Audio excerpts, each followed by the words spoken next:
please.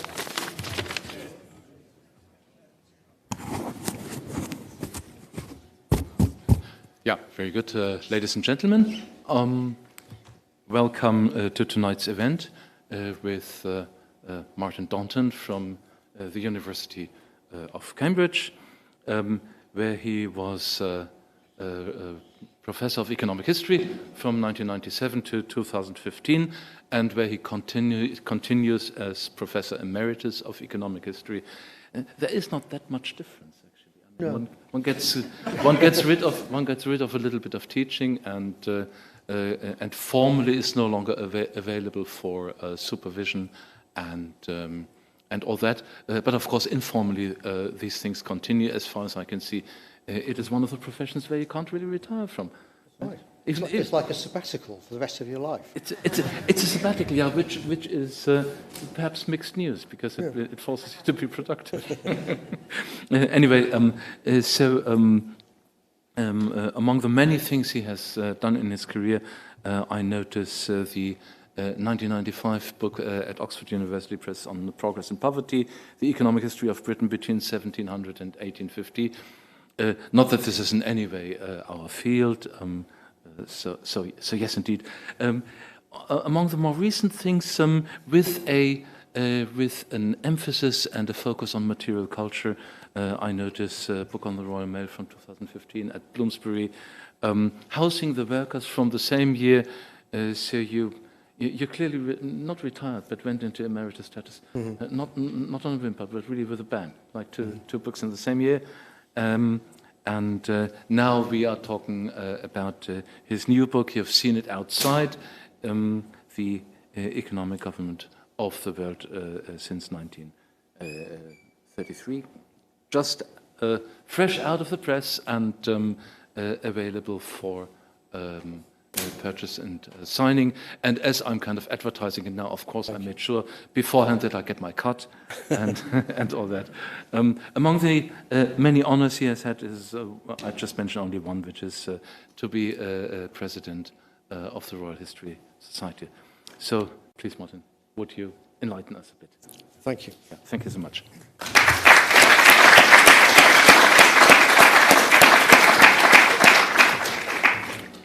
Well, continuing the shameless plugging of my book, there is the cover. Writing history that comes right up to the present, to 2023, is both risky and rewarding. There's a risk that the book will be out of date before it's even published. There's a reward that developments going on at the present will make the history more relevant and increase the sales outside. And I think both of those risks and rewards applied to this book.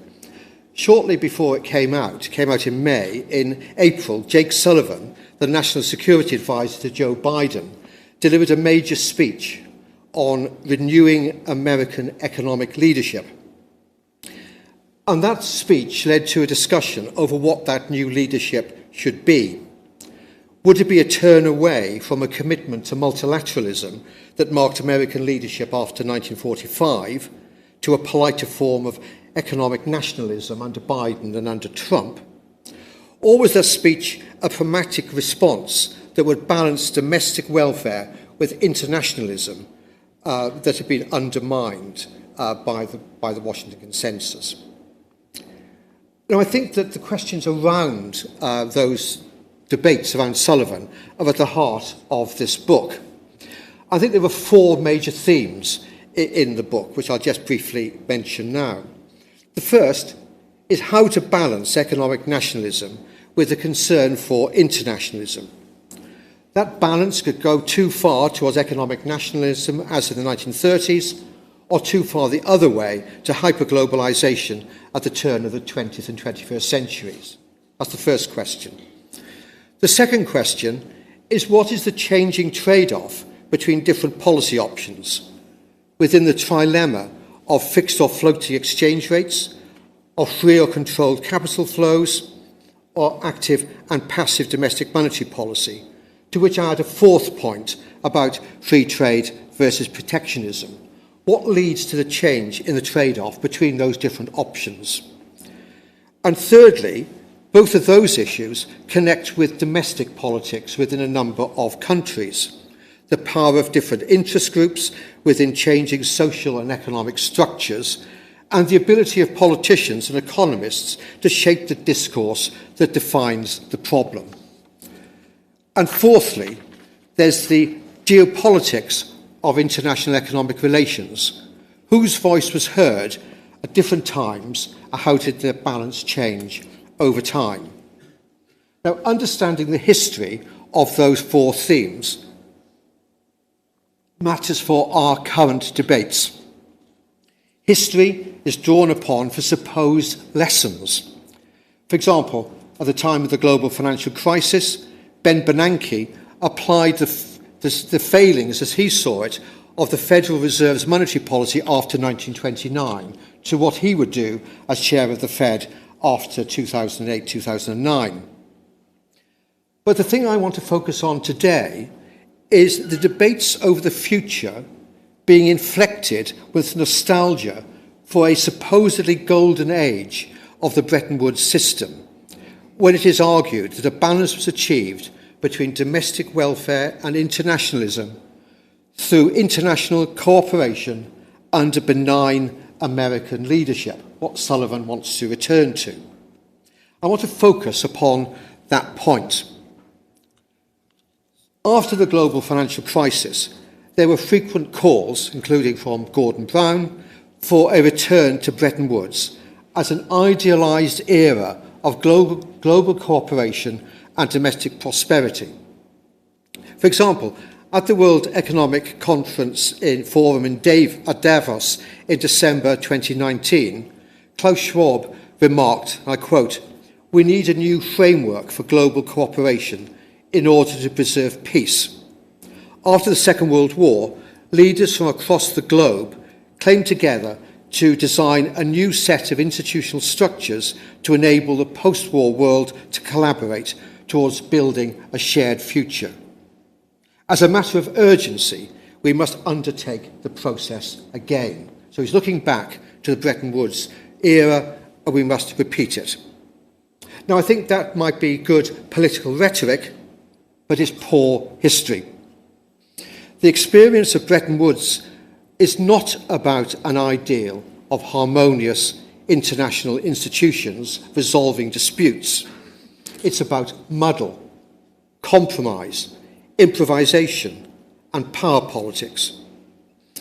On my reading, the lesson to be learned from the setting up of the Bretton Woods regime is that we face current challenges which are not to be addressed through imagining a fantasy of an inclusive, cooperative international structure, but to accept that the outcome now, as then, will be contested, muddled, and improvised. So let me go back to the setting up of the so-called Bretton Woods system, the agreement in 1944 at Bretton Woods. And that conference was only possible because of a number of contingencies which applied at that time, which cannot be repeated. What were those contingencies? Well, first of all, it built upon the 1936 tripartite agreement between the United States, the United Kingdom and France to stabilise currencies. But it was more than that. It was also about geopolitics, to create a bloc of liberal capitalist democracies against authoritarian regimes. And during the war, that continued as a bloc, including the Soviets and China, against Germany and Japan. The attempt to set up the four policemen at the end of the war of the United States, Britain, China and Russia, Soviet Union, to guide the post-war world. The second contingency is that it was possible to reshape the monetary system because the City of London and Wall Street had been constrained since the crash, and during the war, financial markets were suspended. So it's much easier to remake the whole financial monetary system when it's not functioning. It also meant that capital controls could be imposed and domestic interest rates fixed without provoking capital flows, and maintaining pegged exchange rates. And it was this system which was actually opposed vigorously after 1944 by the American Bankers Association, because they saw it would marginalise them. And the final contingency I will mention, and many others, is that the Bretton Woods Agreement was limited to one issue, and one issue only, monetary issues. And that was a pragmatic choice. It was technical, and it was less politically sensitive than trade, which divided the coalition government in this country.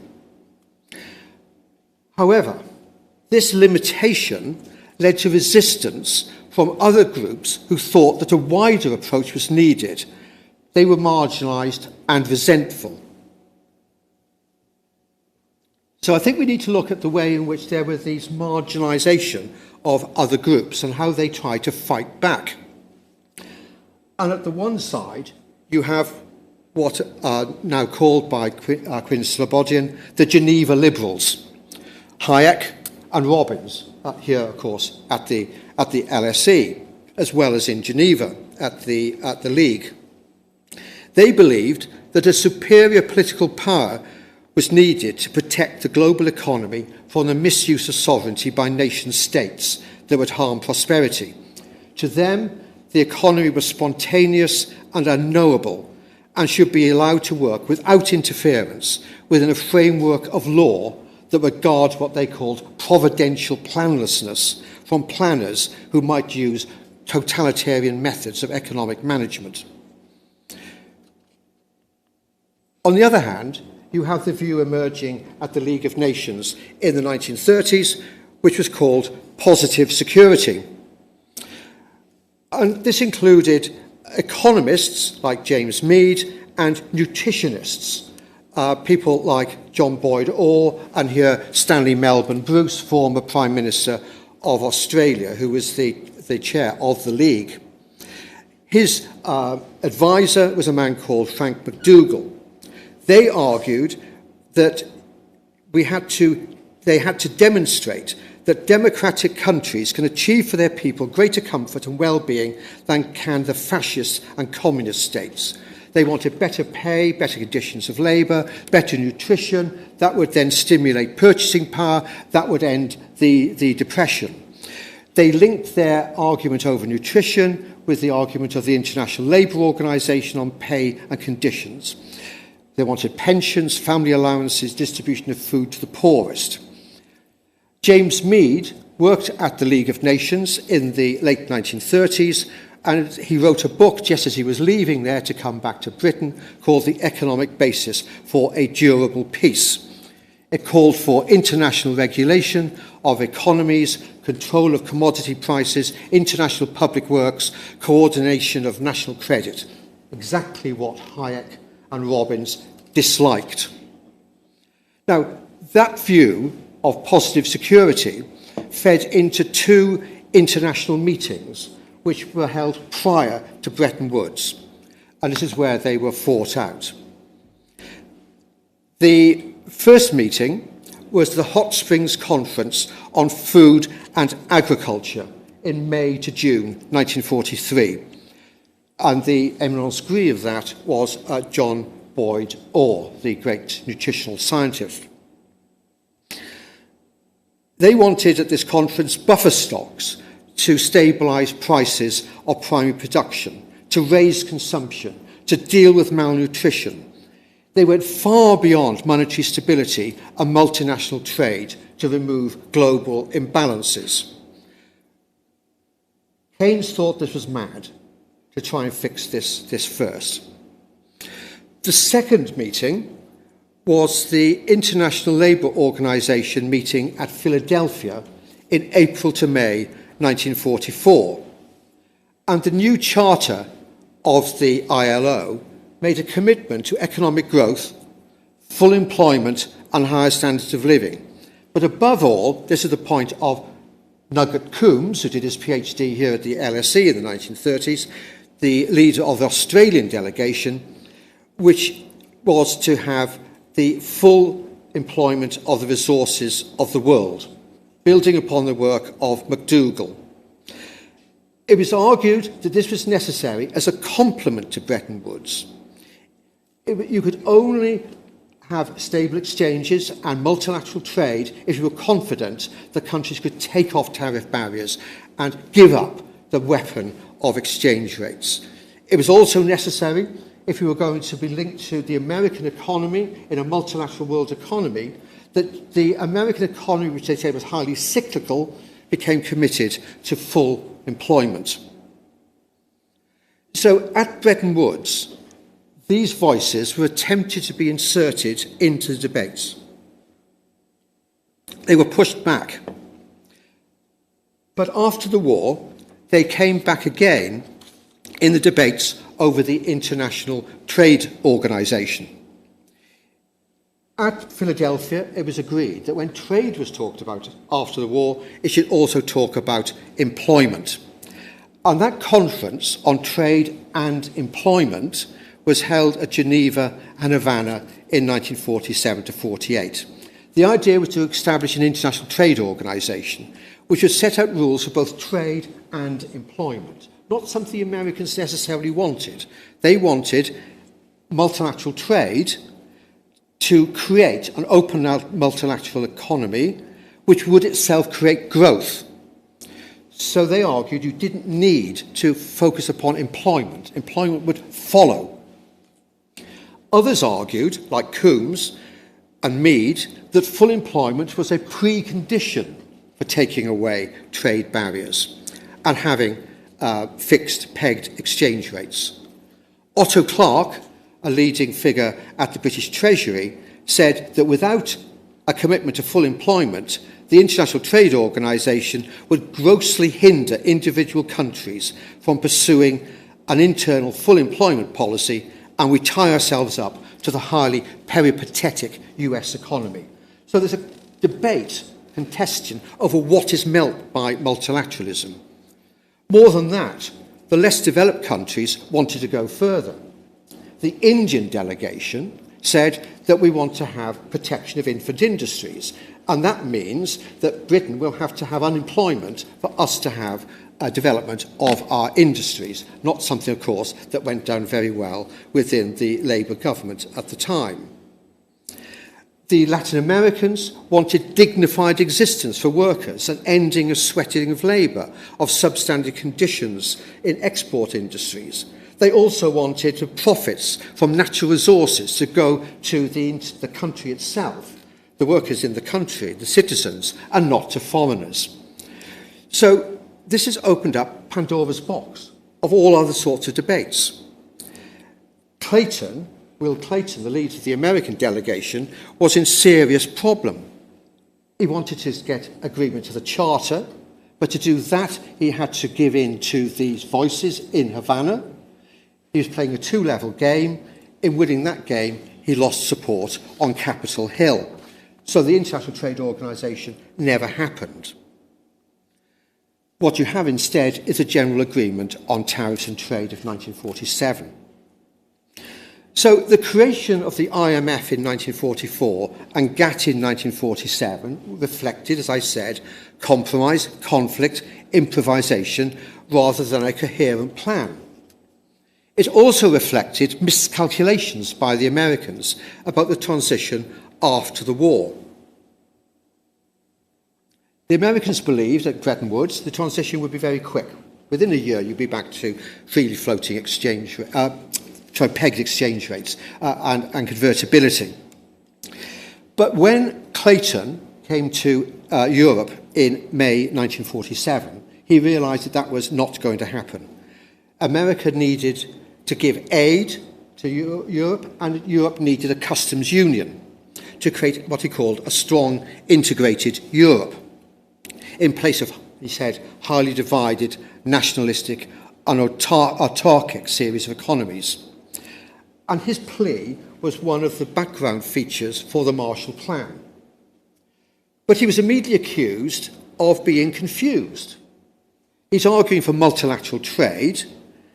He's opposing British imperial preference. But at the same time, he's arguing for a European customs union. Are these things not contradictory? Well, he said no, They are complementary. So without a customs union, Europe would descend into chaos. Without an international trade organisation laying down rules, there would be economic nationalism. So you needed to have both. Now, what I'm arguing here is there's not a single story of American hegemony and cooperation. The outcome here was a response to the failure of Bretton Woods in 1944, the limits of American leadership being shaped in Britain and Europe, as well as Washington, and changing what the Americans wanted to do. And of course, at the same time, you have the collapse of the idea of the four policemen, because Roosevelt wanted the Soviets inside the IMF, inside the International Trade Organization. It didn't happen. GATT became a partisan club of democratic capitalist market economies against communism. But it also meant an exclusion of what we would now call the global south. It meant that the global south was not being considered as they had hoped to be at the ITO meeting in Havana. How to respond to that? And again, this creates a huge dilemma within the American administration. Outright hostility would only prove the points of the critics, that this was a capitalist conspiracy. Instead, here you have Bandung, where the voices are being expressed. Instead, you have a movement of Kennedy in the 1960s to the Alliance on Progress, trying to work with Latin America, working through the UN development decade of the 1960s to win support. So you go for the Alliance on Progress, particularly in Latin America, the Kennedy round of trade talks as well to try and reduce the customs union barriers in Europe. But we also have alongside that what I would think to be an abuse of economic history by Walt Rostow. Walt Rostow argued that the most dangerous period when communists could take over in the third world, in the global south, was at the moment when you move from tradition to modernity, when you move towards the takeoff into self-sustained growth. And before that period of self-sustained growth takes place, you need to have the destruction of the communist menace, as he saw it, particularly in Vietnam. And here he is advising President Johnson on the war in Vietnam. So he's a hawk in the Vietnam War. So what I'm arguing then is that the so-called Bretton Woods system was very different from initial American intentions. It's shaped by geopolitics, by other voices. It's adapted and contested rather than a golden age of cooperation. It only came into effect in 1958 when convertibility was introduced, and it was very soon after that seen to be fundamentally flawed. The writing was on the wall by 1968. And I should suggest a number of ways in which the writing was on the wall, just to run through those very quickly. There was a flaw in the design in 1944 that the system was asymmetrical. There was no obligation on strong currencies to revalue, so Germany and Japan could pursue export policies with undervalued currencies, which led to American criticism. On the other hand, there was European criticism that the US balance of payments was weakening, that they were not taking action on that weakening. They were misusing the sovereignty, the exorbitant privilege, the seigniorage of printing dollars. And you have the Triffin dilemma, of course, which is that the way in which liquidity was being pumped into the world economy was by the American deficit, but if you have an American deficit, that makes the dollar susceptible to speculation and pressure. There was also concern over the customs union, which had been argued by Clayton was needed. That was now a threat to the United States, both economically and politically, by weakening the Atlantic Partnership. This leads to a geopolitical dilemma during the Kennedy round of trade talks. It links with capital mobility. Capital controls have been permitted by Bretton Woods, so one way of improving the US balance of payments was to increase capital controls, which Kennedy did with the interest equalisation tax of 1963. But that bumps up against the revival of the power of finance. It bumps up against the emergence of the euro-dollar markets from offshore earnings of US firms encouraged by the interest equalisation tax. You keep the earnings offshore, by petroleum producers having dollars to invest. You have the growing voice of the Third World being excluded from the Kennedy round, building on the Bandung conference I mentioned, and leading to the setting up of UNCTAD, the United Nations Commission on Trade and Development. So these flaws in the Bretton Woods system meant it had to be kept going by expedients, rather than by the IMF. The IMF was largely absent from discussions over reform. Instead, there's a new group of institutions, the G20, the OECD, the action within national capitals themselves. Above all, it was kept going by swap lines between national bankers.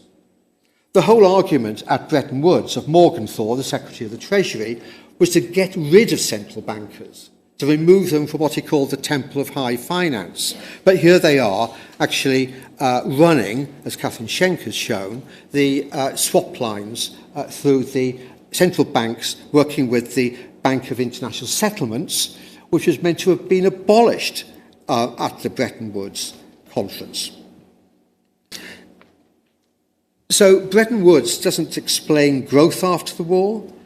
Attempts to keep it alive leads to market distortions rather than growth. I think, though, it did matter. And it mattered because officials and politicians used it as, if like, the lodestar to pursue. They saw it as something to aim towards, even if they couldn't achieve it. It was associated with attempts to balance domestic welfare with multilateralism through pegged exchange rates. And that was done as it was an aspiration rather than an achievement. I'll come back to that when we look at Jake Sullivan. But I would also suggest that the Bretton Woods regime, as far as it did work, only worked because it rested on a particular economic system. It rested upon creating domestic support within a democratic capitalist economy, resting upon a particular social contract between labour, capital and the state that could contain economic nationalism. That meant modest wage demands from workers who were working largely in Fordist mass production with a decent wage and decent pensions, a decent profit level for industrialists which could be invested in higher productivity, and the state underwriting that through better schools, healthcare and social support.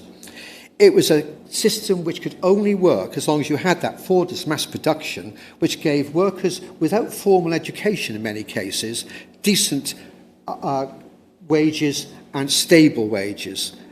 And so it was that system which underpins the whole thing. So when President Nixon abandoned the Bretton Woods pegged rate system in August 1971, it was only after this period of weakness. It was just the final nail in the coffin. An attempt was made to put it back together again at the end of 1971, the Smithsonian, to no avail. And then, of course, we have a new set of crises, which I address in the book. The ending of the discipline of fixed exchange rates, removing the need to limit wage increases. The exchange rate, it was argued, could take the strain. You could remain competitive in Britain by exporting goods while allowing the exchange rate to fall. And that social contract between capital, labour and the state broke down with a change in the production system. Productivity growth falling, profit rates being squeezed. In the United Kingdom, the gross rate of return from manufacturing fell from 16.4% in 1960 to 5.5% in 1982. Lower profits, fall in investment, lower productivity growth, stagflation. And then, of course, we have the Volcker shock in 1979. a return to monetary discipline under Paul Volcker, the Fed, to break inflationary expectations, which was taken further by Reagan, supported by Reagan, who argued that the market would provide a solution to the perceived failures of the post-war order. Growth and prosperity, he said, would be delivered through populist market optimism. It meant political pressure to limit the power of trade unions in Britain and the United States. There was deindustrialisation and the decline of that Fordist production that I talked about, the result being a decline of what has been called lovely jobs and the growth of lousy jobs, precarious jobs, particularly in the service sector. That leads to a recovery in the profit share, but not in productivity. So this is the crocodile capitalism, is called by UNCTAD, profit share rising, labour share dropping. If labour share is dropping, you don't need to actually invest more in order to remain profitable. You don't have productivity growth. But I think it's important also to say that this shift does not lead to a rollback of social welfare. On the contrary, social welfare is needed to support neoliberalism and to complement the weakening role of collective bargaining. So you have relief for people in work. Another change going on at this time, of course, is the OPEC price shock and the new international economic order of 1974. This again means that the decolonisation, the achievements of the OPEC oil producers gave less developed countries confidence to demand a restructuring of the global economy. How to respond to that? And this is where Henry Kissinger, under Nixon and Ford, was saying, well, we don't again take them on head on. What we do, he said, is fuzz it up. We make supportive noises and pick off individual countries. By contrast, France and Willy Brandt with the North-South dialogue say, no, you form an alliance with the countries which are oil producers or less developed countries. So you have this, again, debate going on here, but what is the correct geopolitical solution to it? And at Cancun in 1981, that moment when that different approach, more cooperative approach, was possible, fails. The new international economic order shifts from that demand for general principles instead to trying to work on pragmatic negotiations on individual issues. And my final point here about the change going on at this period is the shift towards greater capital flows. The OPEC massive production of petrodollars needs to be recycled, and that is recycled through commercial banks rather than the IMF, and attempts, particularly by the Germans, Europeans, to regulate the euro-dollar market fails. Instead, that is going to be used to recycle. And as the City of London and Wall Street compete in that, it deregulates and shifts the balance of power between state and finance, which had been reached at Bretton Woods. So international institutions then need to redefine what their role would be. The IMF redefines its role in 1997. At Bretton Woods, capital controls. The managing director of the IMF, however, argued that by amending the rules of the articles of the IMF in 1997 to make capital account liberalisation a purpose of the fund, he would complete the Bretton Woods Agreement. In fact, that's not correct. It was undermining the Bretton Woods Agreement. Capital account liberalisation was not a purpose of the fund in 1944. But what happens is the IMF becomes a backstop for commercial bank lending, particularly in Latin America and Asia, which leads to moral hazard. Meanwhile, at GATT, there's a revival of the Geneva Liberals' aim of protecting the world economy from states. Jan Tumlier, the head of economics research at GATT, said in 1983, international rules are needed to protect the world market against governments. The switch of GATT to the World Trade Organization in 1995 was welcomed by the European community at that time because it would impose rules to stop the Americans behaving unilaterally. It was also welcomed by developing countries as a guarantee that the weaker trading partners would be protected against the arbitrary and unilateral actions of the strong. That's a quote from Indonesia. But that soon shifts. The World Trade Organization could also be used, despite initial skepticism, by the United States, because the concern of American business was now with intellectual property, which favoured developed countries, but it was also, above all, after 9/11, when it was realised that the threat of terrorism was created by poverty. So there's a shift towards the wider Doha development agenda, which failed, just as the ITO did. I'll come back to that point later on. Now, the global financial crisis of 2007 to 8, I would argue, exposed the risks of that financial liberalisation. It seemed to be a chance to reverse that economic order which had been set up in the 1970s onwards. In 2009, the G20 met here in London. I start the book with the 1933 World Monetary Conference. And Gordon Brown said that this conference in 2009 must not repeat the mistakes of 1933. It must be successful. Well, what Gordon Brown wanted to do was have a policy of fiscal stimulus. It didn't really happen. Why didn't it? Well, at around that time, Mervyn King, then the governor of the Bank of England, said that short-term financial measures to solve that problem was the wrong solution. The solution was to cut debt, increase investment, and shift from domestic consumption to exports. And having fiscal expansion at home would stop that. Brown was also rejected by Angela Merkel. She said the solution was to control global financial markets, the implication being that Brown had actually not controlled global financial markets.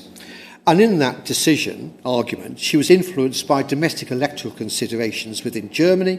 The costs of reconstruction of East Germany had already created problems, but she was also concerned about an ageing population which would reduce competitiveness in the future, so it was vital now to export and accumulate a surplus. On top of that, there's a capture of British and American state by financial elites, which was sustained by what I call the wealth effect. As more people were drawn into the financial sector through pensions, mortgages, investments, credit cards, it creates what some historians have called a bigger bailout constituency that existed in the 1930s. And politicians on the right, George Osborne, for example, create a narrative that passed the blame for economic problems onto state spending rather than to private debt and financialisation. So we can think here of Reinhardt and Rogoff. Even the IMF was alarmed by the British government's commitment to austerity, so they were playing with fire by ignoring the impact of austerity on growth. So by 2010, we have growth-friendly fiscal consolidation rather than fiscal stimulus. This is made up, and this, of course, is a well-known story, by quantitative easing. This is where Bernanke's lesson is learned, where you have, rather than a fall in the monetary supply after 29, a continued increase, which, of course, also leads to increase in asset prices, which benefit the rich, and to swap lines, as we noticed back in the 1960s, which was under the radar, but very important, and more important than the IMF, and crucially, China providing fiscal stimulus. The motivation there being to provide continued economic growth to sustain the legitimacy of the Communist Party, which helped pull the world out of crisis at the expense, within China, of distorting investment in infrastructure projects and unsustainable debt, which we are now seeing the consequences of. So those three actions were uncoordinated and were self-interested rather than an outcome of the Bretton Woods institutions. And I think that what did not happen is as important as what did happen. I think there was a failure to fix the underlying problems. And the lessons that were learned were partial. The lesson learned by Bernanke excluded other potential lessons that could be learned and were pointed to by other economic historians like Barry Eichengreen. What were the lessons not learned that could have been learned? First of all, reduction in inequality. There was not a redressing of that balance between returns to capital and labour. There was support for bankers, not for homeowners. In the 1930s, it was the other way around. There was inadequate regulation of finance, again, compared with the 1930s. The 2008 crash didn't lead to a revolution in economics, as happened in the 1930s and 1970s. A review has just come out by Jane Humphrey, says, I don't attack economists enough in the book. I thought I did, but hey, can't please everybody. I'm very happy to attack economists even more. And finally, during the New Deal, a controlling of corporate power, which was not done after the global financial crisis. Now, did the international institutions play any role at all in preventing the global financial crisis from becoming a Great Depression? And this is work by Eichengreen and O'Rourke, which shows that it seems as if recovery happened quicker after with the onset of the Depression and the global financial crisis. The two experiences diverge. And some commentators, like Daniel Dresner, argue that the international institutions helped, they worked. Trade restrictions did not grow. The WTO World Trade Reports showed that very few new trade restrictions were introduced. I think that this is an incorrect view to look at. In fact, they shouldn't have been so confident, the WTO and Daniel Dresner, because they were looking in the wrong place. What GATT did after the war was stop trade warfare through tariffs.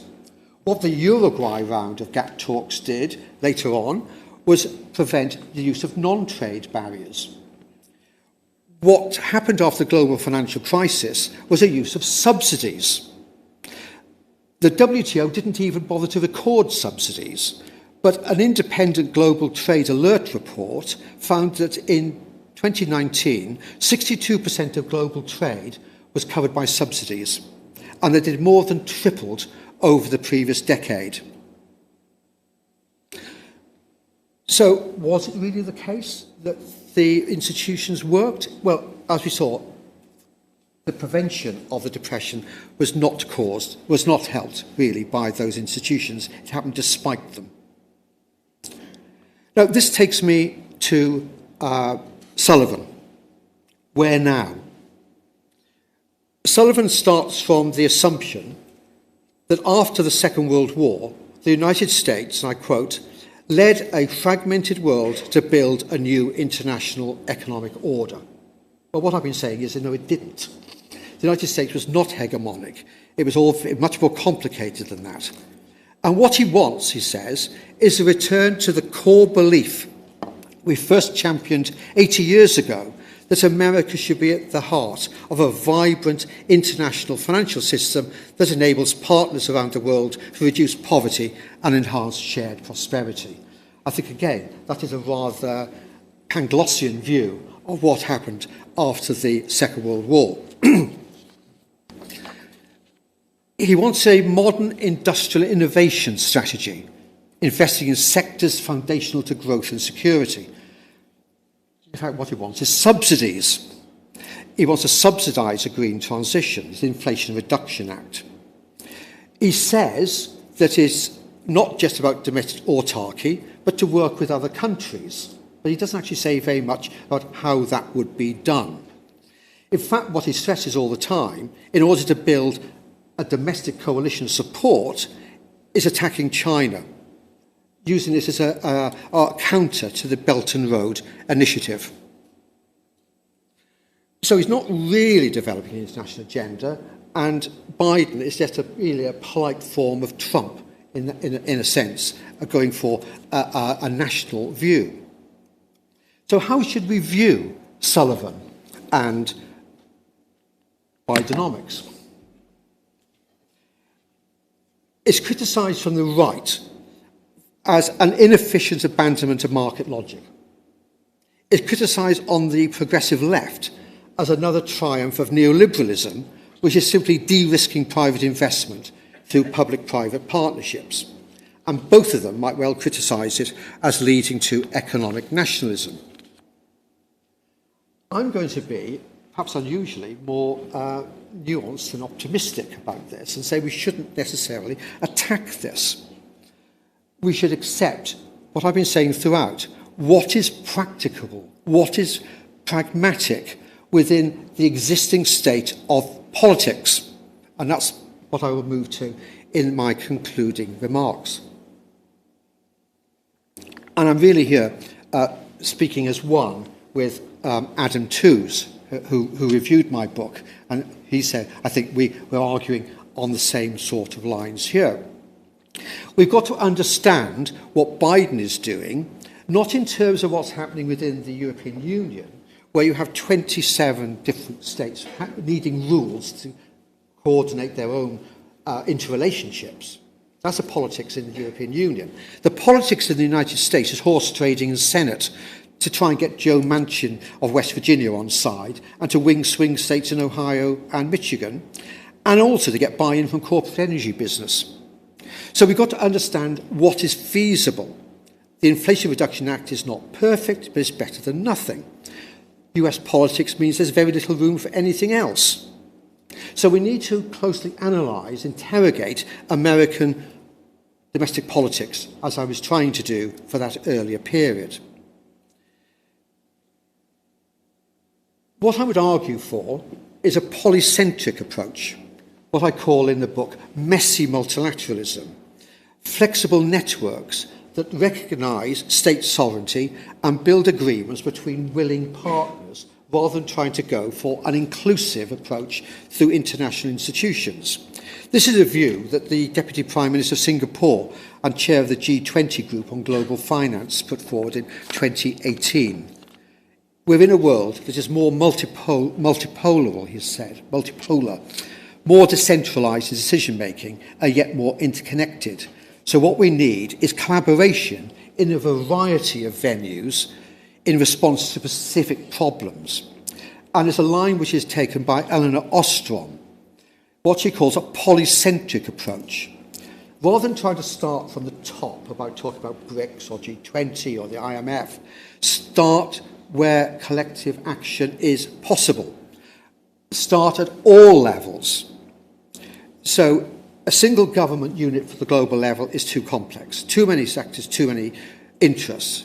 Global solutions don't work as well unless they're backed by national collective action. So we should start off locally, close to the actors, try and build up from what is possible, create mutual trust at local level, state level, rather than try and start from the top down. Multilateral institutions do have a role in that, which is policing the borders between what individual nation states can do through global carbon taxes at the border carbon taxes or changes in the tax regime. Start from a coalition of the willing, like-minded countries to reach plurilateral deals on particular issues which could perhaps then be extended. So WTO then steps in, I say, to police those boundaries. And we should also go back to what I was saying about that positive security argument. People like John Boyd Orr and the Americans, what they were arguing for is the Food and Agricultural Organization, the World Health Organization, to deal with issues which are actually fundamental to climate change, food insecurity, zoonotic diseases. So I'm agreeing here with Adam Tooze, who was agreeing with me when he reviewed my book, which is what we need is an ad hoc agenda for problem-solving action. Rather than clear rules and norms, it entails a massive decisions and policy choices, and these will entail conflicts and demand politics and diplomacy. In the light of the urgency of the poly-crisis, that's Adam's phrase, this is a healthy disillusionment. It's a sign that economic policy is catching up with reality. So he welcomed my book as being disillusioned. It sounds as if a backhanded compliment, but I accept that. What I'm arguing is that we need to think through how the messy ways in which American leadership can be deployed, not through hegemony, not through idealism, but through interplay between ideas, geopolitics, domestic electoral calculations, interest groups, changing economic structure. What the book shows, perhaps overly great length, is how the system actually operated, rather than providing a nostalgic, hegemonic, order-centric view of the governance of the world economy. What we need, I think, is a little bit like I said the Bretton Woods system did provide, which is not a completed project, a fact, but what Adam Tooze calls a new horizon to which policy is directed. So I think that's what we need to do, and that means going beyond what Jake Sullivan was arguing about. Sullivan argued that the previous model of growth didn't work. He rejects trickle-down economics as leading to exclusion, but we need to go further to some of those lessons that I was drawing myself from the New Deal. Reforming corporations, adjusting labour markets, changing tax regimes, limiting rent-seeking behaviour, monitoring capital flows more closely, and growth not by providing greater incentives to high incomes, but increasing the power of labour. Well, that's my plea for the future. Is it going to happen? Well, I don't know. But I think what we need is somebody to say, that is what is needed. I start my book, and I'll end this lecture, with somebody else, much greater figure than me, John Maynard Keynes. In 1933, he reflected on the crisis of the Great Depression. He said, it arose from individualistic capitalism. He said, it is not intelligent, it is not beautiful, it is not just, it is not virtuous, and it doesn't deliver the goods. But when we wonder what to put in its place, we are extremely perplexed. Well, I think the international institutions that he helped to create emerge in a very different geopolitical context from what we are now facing. It makes talk of a new Bretton Woods implausible, the contingencies were different. But what we do need is somebody like Keynes who can say that what we need is something different. Thank you.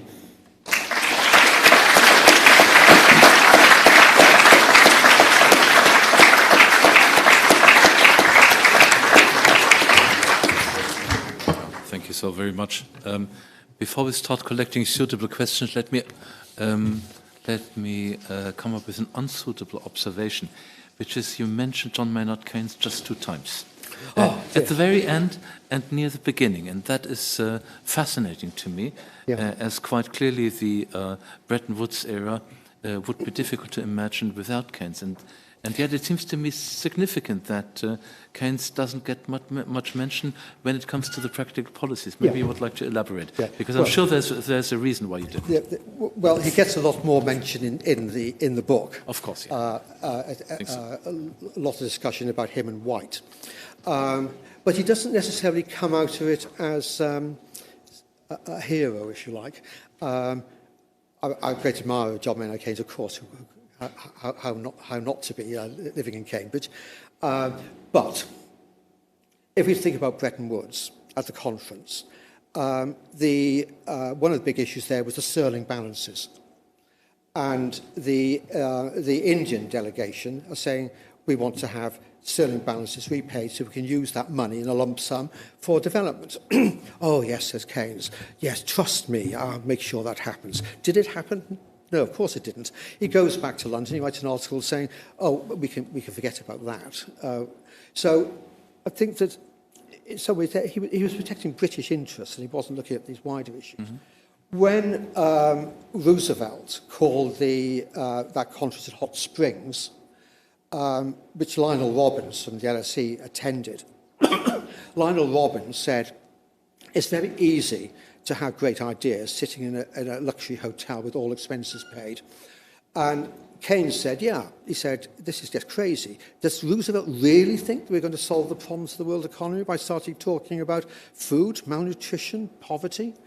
And I thought that was really interesting, because if you read the economic consequences of the peace, 1919, his mother was deeply involved in trying to help the hunger catastrophe in Vienna.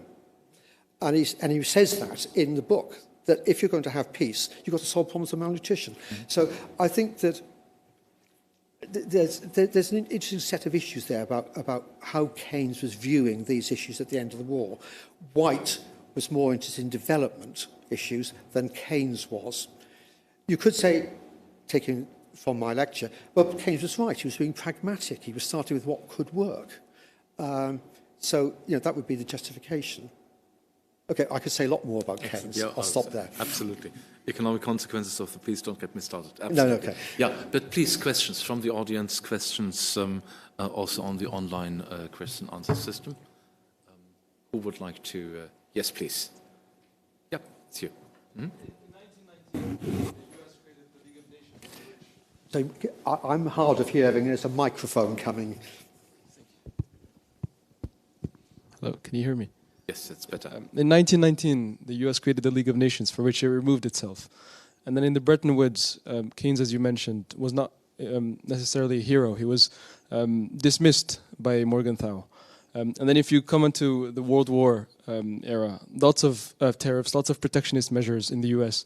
Do you imagine a US that could chart its history and its hegemony, for that matter, without protectionism and without exclusion of key players? I'm afraid the microphone was also distorting to my hearing. Yeah. Could you just repeat the rest of the question? Could we imagine the US without? You need to speak a little bit louder into that microphone. Okay, can we imagine a US without protectionism and without exclusion? Now. Yes. Imagine the US without protectionism in the context of Bretton Woods. In the context of Bretton Woods. Well, they did, and now, of course. And now, well, one of the starting points of the book is Smoot-Hawley tariffs, and how do you escape from pork barrel politics in the Senate and the House? Because the way in which tariffs are negotiated in the States is by bartering on the floor of the House. And, of course, that means that every representative will say, I want protection for this, I want protection for that, which happens to be my pet interest. And there's one speech I quote, which is, the American potato must be protected because that state was a potato grower. So what we have is the Reciprocal Trade Agreement Act, which depoliticizes from the House protectionism by passing it to the President, to the Executive. Now, I think that's a really interesting question about how do you determine the venue in which tariffs are negotiated. The Reciprocal Trade Agreement Act becomes increasingly difficult to renegotiate because it's fixed term. It has to be redone every 3 or 4 years. And what's happening throughout the period after the war is every time it is renegotiated, the President has to give up some authority over tariffs to the House.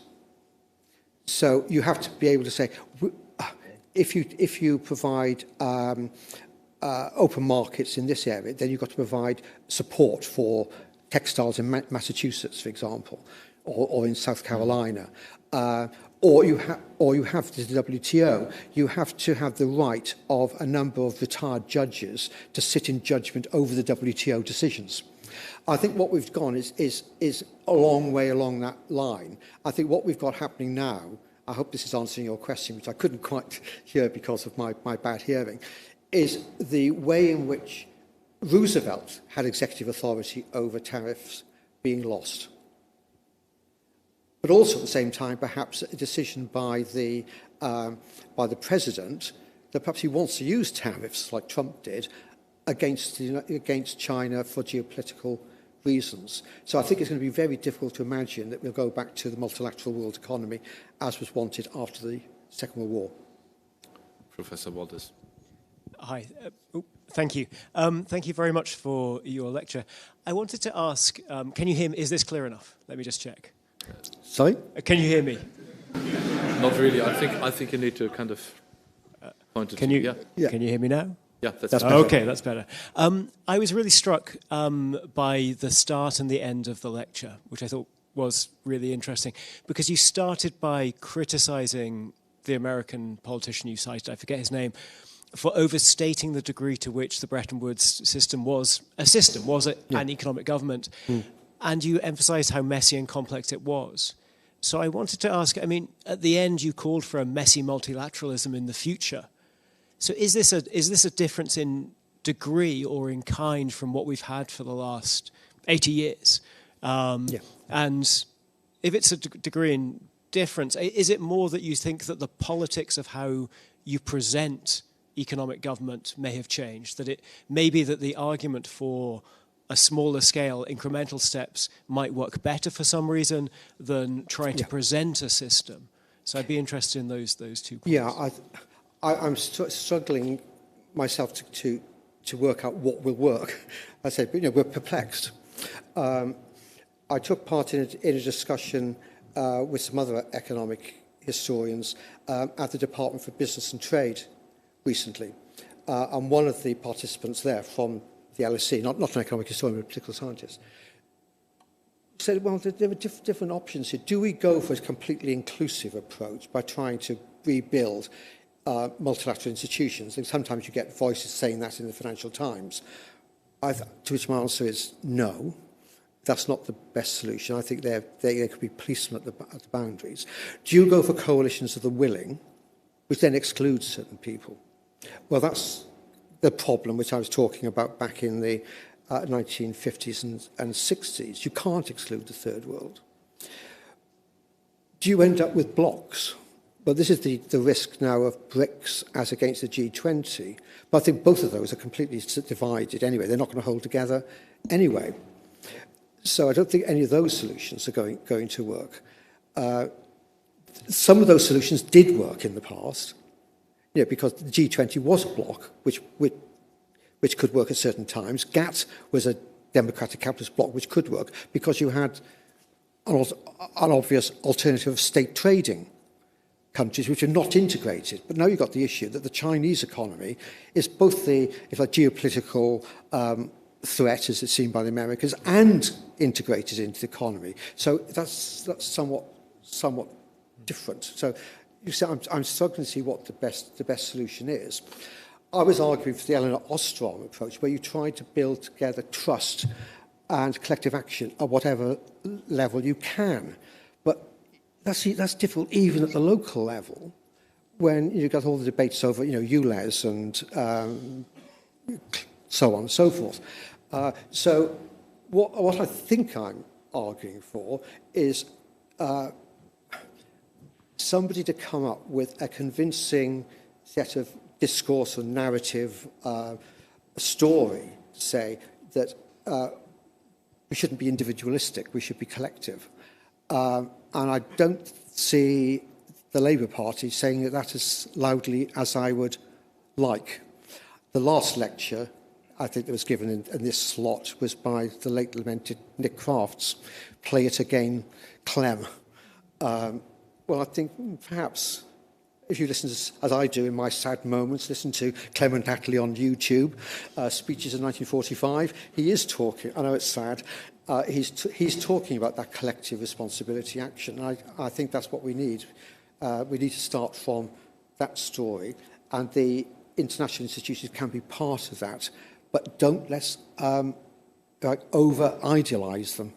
So I'm not sure that's an answer, Patrick. Thank you. Yes, you. Then you.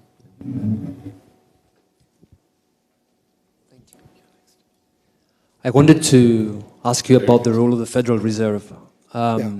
So, among others, the New Deal order was predicated upon a shift of power from the Federal Reserve Bank of New York and Wall Street to the Treasury, to the administration more broadly, right? The State Department, the presidency. Today, things are a bit different. I would say that we see this like entrenchment in the US, and it's bipartisan, but I think the Fed is committed to financial multilateralism or internationalism. A very good example is 2020. While the Trump administration was slashing tariffs on China, was crippling Huawei, for example, the Fed was keeping afloat the offshore dollar system with swap lines, expanded the swap lines even more, slashed the interest rate and so forth. Do you think that we could see this? We could see the Fed offsetting the protectionist tendencies of the administration, of the Treasury, for example, in the future? I'm going to ask my translator again. Oh, okay. You need to give him a one-line summary of your question. Sure. Yeah. So, do you think that the Fed can play a role of committing itself to financial internationalism in this way, offsetting the protectionist tendencies of the administration? Apologies for my hearing. No worries at all. That's fine. I'm losing various parts of the frequency, and I have an appointment to have it sorted out next month. I'll be then fully wired up and able to hear properly. That's interesting, isn't it? I mean, it could say that the Fed is the only functioning part of the United States administration. So that's part of the answer to your question. In whose interest is the Federal Reserve acting? And I think it goes back to the beginning of my book, where Morgenthau says that the Fed ought to be under political control and be acting in the interest of the citizens as a whole. And what Adam Tooze argues in his Substack column, and looking at that graph I showed you about the swap lines, he said the important thing actually is the balance sheets of private financial institutions, and that the Fed, this is of course the right-wing criticism of the Fed, is merely creating moral hazard. So I think that it goes back to one of the things I was saying about lessons not learned from the 30s, not having adequate financial regulation.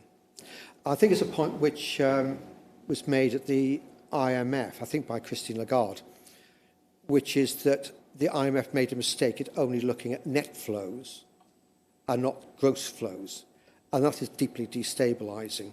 I'm not sure the Fed can do much about that. I think you need to have the IMF taking more action on that sort of area. And there's also then the role of the Bank of International Settlements. Now that's independent central bankers working together in secret. Is there a democratic deficit in that? And I think this is always a very puzzling thing to me about how some things get picked up as dangerous. Let's take back control from the European Union because it's democratically unaccountable. But if they, like the right wing of the Conservative Party, don't say let's take back control from the Bank of International Settlements. Indeed, they say let's have WTO rules. Well, WTO is a court. Anyway, so the answer to the question is, well, yeah, in whose interest is the Federal Reserve acting? I think Ben Bernanke was right, quantitative easing, but as I said, and Because everybody knows it leads to asset price inflation, which is beneficial to some people and not to others. I think that's then at the heart of the populist backlash. Send it back, yeah, very good. Thank you very much for your presentation. I really enjoy. So I have two questions. The first one is about, so isn't that a lot of disagreements and the compromises happened during the Bretton Woods era reflects that countries are very difficult to cooperate in terms of their individual interests? So in that case, like, how would the local level approach that you mentioned in the last of your presentation lead to more collaboration instead of further divergence, and then possible more like extreme nationalism? And the second question is, it looks like there seems to be a lot of differences among local interests, national interests, and then further to international interests. So how would you think it effective for local interests to communicate it back to national level and then further to international level? Gosh, thank you. Right. I think what I was getting at in the talk, apologies if I misunderstand the question. What I was getting at in the lecture was that the post-war Bretton Woods system, insofar as it operated, as far as international cooperation could operate within its certain limits, depended upon a domestic trade-off, domestic trade-offs. Now, partly that can't be replicated because it was based upon a particular form of economic structure, what I shorthand term called Fordist mass production, as against what we have now.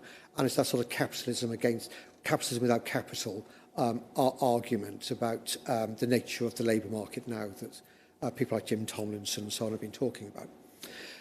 So what I argue at the end of the book is forget talking about international cooperation until you fix two sets of internal domestic issues. You're going to have a domestic populist backlash against global cooperation if you don't have a sense of balance and fairness domestically. That means resolving two issues, at least. The first one is what I was talking about within Britain and the United States about inequality. The left behind lead to populist backlash, leads to the protectionism and so on that we were talking about. But also in China, because I said that you have the situation after the global financial crisis of the fiscal stimulus in China. Well, that's leading, as we can see, with the property crisis with Evergrande and so on, to a serious issue of debt, and you've got the debt of local authorities. It also means exports. It also means buying American treasuries.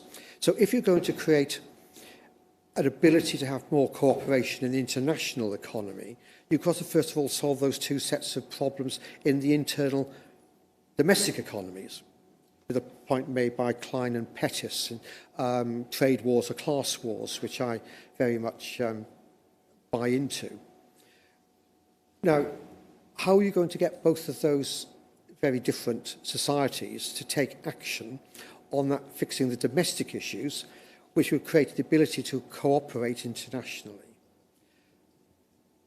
Are they going to do it, given their current political situation? That's very difficult to see.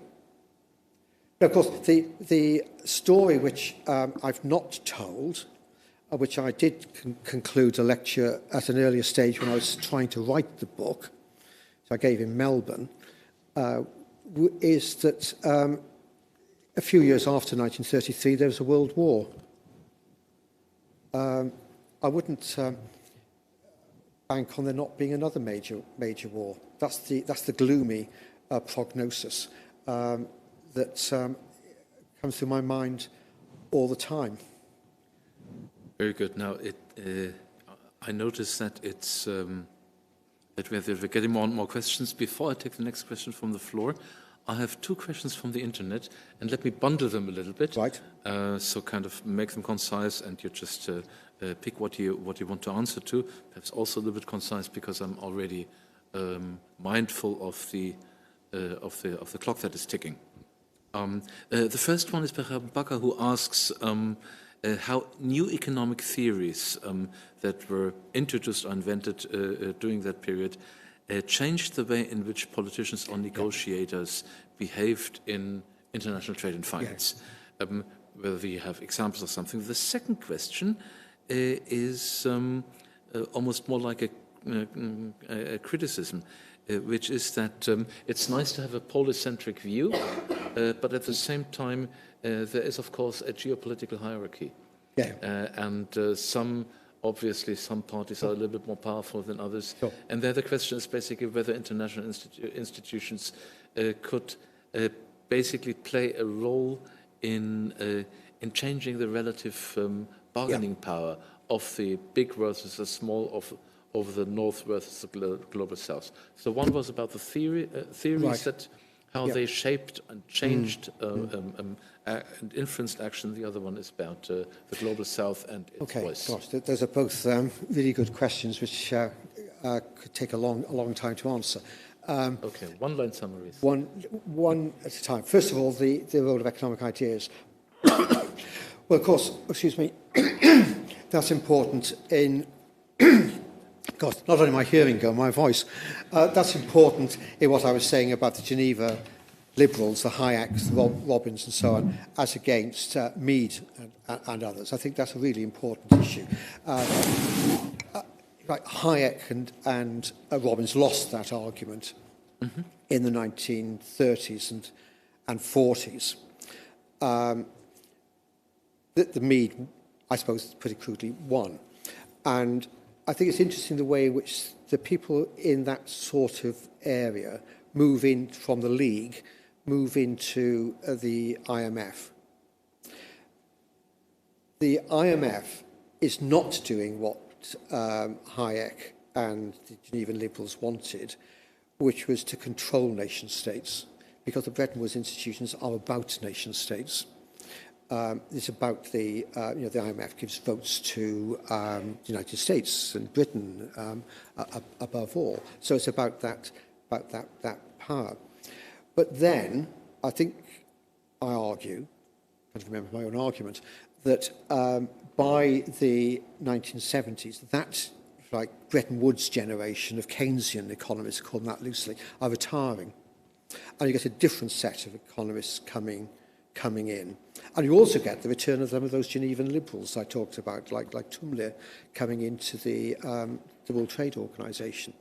So throughout the book, I'm looking at the way in which these economic ideas come and go. Now, do the economic ideas matter so much? Or are the economic ideas being used as a legitimating device by the politicians and various interest groups? I think that's the issue I try to address. I think the answer is a lot of it is about self-justification. And the second question was... Global South and the role of institutions in some countries rebalancing bargaining power. Are more powerful than others. Because it's often said, like Charles Kindleberger, that if you're going to have a successful global system, you need to have a hegemon.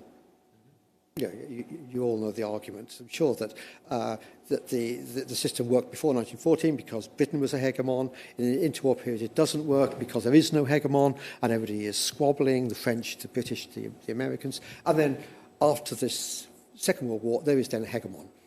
Now, it would be foolish to deny the fact that the American economy was the most powerful economy in the world after 1945. But what I've been suggesting is they don't get it all their own way. So in the Lend-Lease agreement, Britain accept Lend-Lease, you will get rid of imperial preference. The post-war loan, you accept the loan, you will get rid of imperial preference. Is imperial preference got rid of? No. So you have to look at why that might be. Also, at some points, the Americans will have to accept the arguments of the Third World, if you like, because they don't want to play into the hands of the Soviets. So I think all the time the hegemony is being constrained. I'm not saying it's not powerful, but I'm saying that you have to understand the exact limits within which it operates and within different circumstances. And within the American administration, there's a battle going on. Excuse me. So if you take the new international economic order that I referred to, there's a tape of Nixon where he says, I don't give various expletives about the economy. Geopolitics are more important. To which the economists would say, actually, you've got to be a bit careful, because if you don't have a strong economy, you won't have geopolitical strategy. So I quoted John Galbraith, J.K. Galbraith, who is arguing that we must bring those selfish Germans to heel by cutting the support for the American forces in Germany. To which the response is, and you want Soviet tanks rolling in? So, the people who are taking part in those negotiations can play upon that. So America's powerful, but not all powerful, is my story. And of course now it is not all powerful. We are in a multipolar world. That's different. Very good. I'm taking the last two questions and then I close the list. Can't have you, unfortunately. So it's you.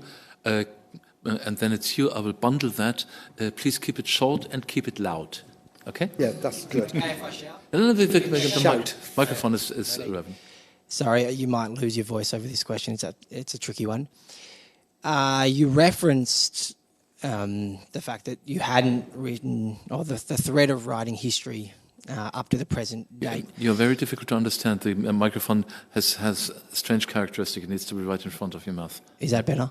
Can you understand me there? Exactly. Try it again. I wanted to ask you about the role of the conflict in Israel and Palestine right now. Oh, gosh. And the potential...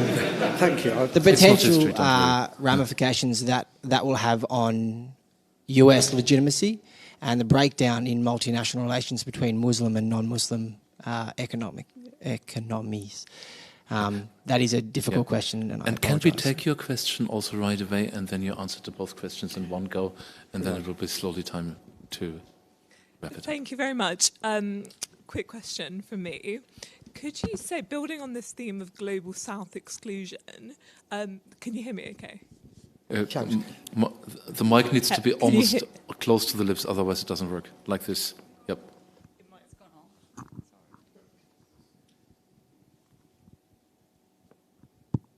Yeah. Any better? A bit better, yeah. Thank you. So building on this theme of global South exclusion, could you say a hold it little close bit... to the mouth, that's what pop singers do. Could you say a little bit about the role of the new development bank? So that's the one that the BRICS has recently set up. A, is this a viable alternative to Bretton Woods institutions? And B, is this something that we'll continue to see if the World Bank doesn't reform its governance structure and continues to alienate global South countries? Thank you. Okay, yeah. Can I start with our second question first? This is again part of the whole problem we have at the moment, that the Belt and Road Initiative and those loans are now very high, but they're not part of the Paris Club. So our question here is, how do you handle debt renegotiation? It's very, very difficult. And clearly that is being used for geopolitical reasons as much as economic reasons. So that's an issue about then the Asian Infrastructure Development Bank and the BRICS Bank.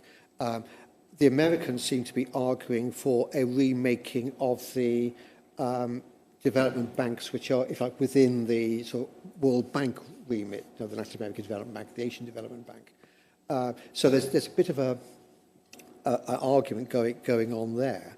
I haven't got the graph here, but of course it's the private loans are bigger than these international institution loans. What should be the role of the IMF in trying to balance all of those together when they don't actually have perfect information.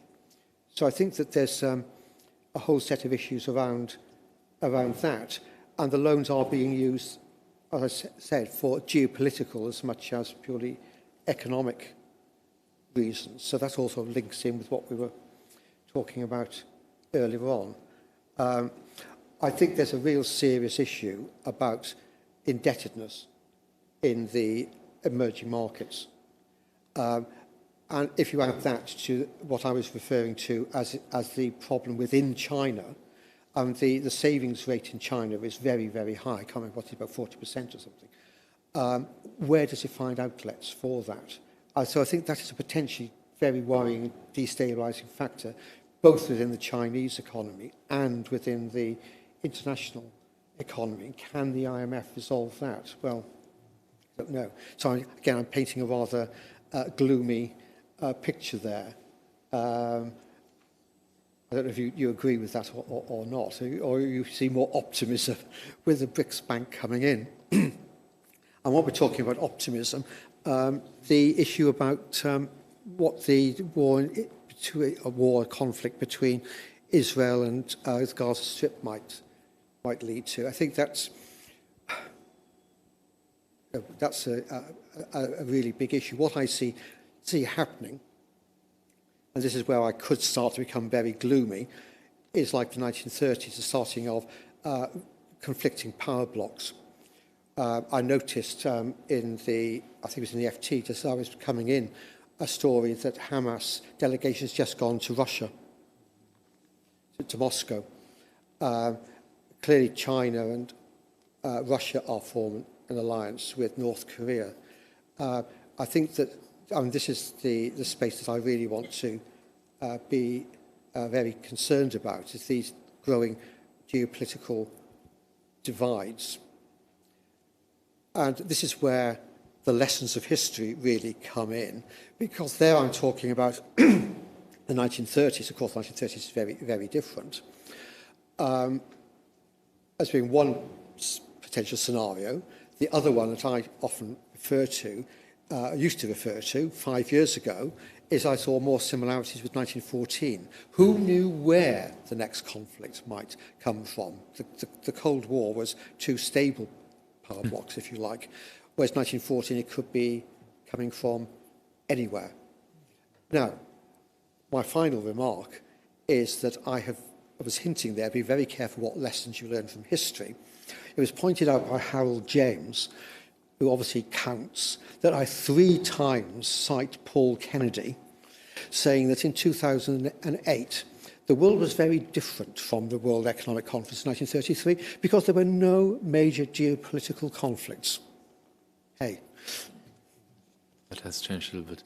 On this very optimistic note, it remains for me to thank you very much. Could everybody please put their hand together?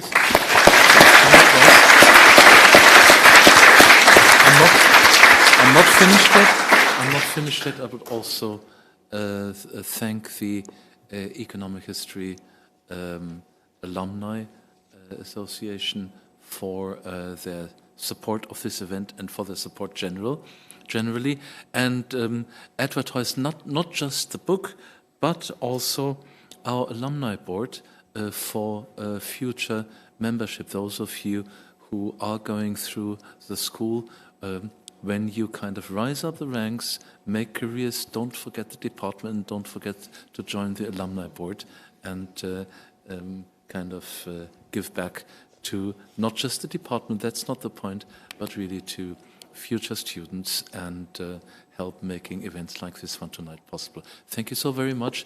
I understand you will be outside available to sign a few books and do things, or well, apparently some people have bought copies of the book. They might want to return it after the lecture. But some people said they would like me to sign it, yes, and therefore devaluing the book. I'll be outside with my best fountain pen if anybody wants me to sign.